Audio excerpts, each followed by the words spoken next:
Est-ce que les Français ont tourné le dos au restaurant pour de la malbouffe? C'est en tout cas ce que pense le président de l'Association française des maîtres restaurateurs, Alain Fontaine. Il a peur que les bistrots ou les restaurants traditionnels ne disparaissent bientôt sous une avalanche de testi-crousti ou autres master poulet. Bon, est-ce que les gens qui dépensent 25 € dans un repas, c'est vraiment la même cible que ceux qui dépensent 10 € uniquement? Et ça ne veut pas dire qu'on ne peut pas aller au fast-food et au restaurant, mais ce n'est clairement pas le même public. Tout comme un restaurant gastronomique n'aura pas le même public qu'un bistrot.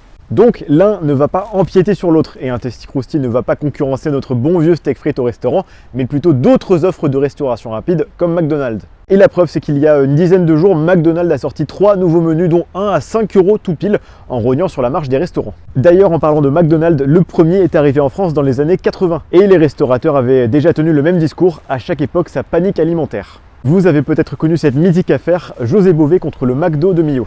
À l'époque, l'idée c'était plutôt de lutter contre le bœuf aux hormones américain. Pour le sociologue Jean-Pierre Poulain, c'est cette affaire qui a fait rentrer la nourriture sur la scène politique en France. À gauche, on râlait contre l'impérialisme américain et à droite, on avait peur de perdre notre tradition culinaire. Sauf qu'avec environ 10 000 kebabs et 1500 McDonald's en France, les restaurants classiques n'ont pas disparu pour autant.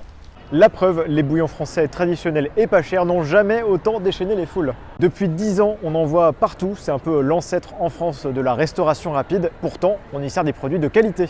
Donc on voit bien que le dénominateur commun, c'est le prix. On sort moins au restaurant, mais comme on fume moins et comme on achète moins de voitures. C'est une tendance générale avec l'inflation, on met de côté, on économise, et quand on veut ne pas se priver de vie sociale, eh bien on privilégie des menus pas chers avec ses amis. Bon, moi je vous laisse, bon appétit tout le monde.